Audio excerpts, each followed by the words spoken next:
Neviem sa dočkať Vianoc. Času, kedy sa ma zmocňuje pocit pohody a šťastia a rodina je spolu a šálim. Klamem v preklade.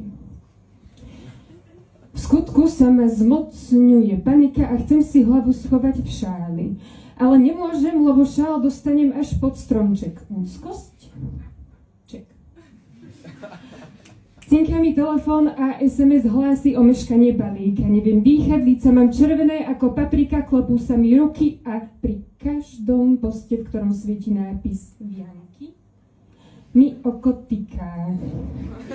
Feliz Navidad, exotika, erotika. Prisahám, že ma spasia len narkotika. A preto sa neviem dočkať Vianoc.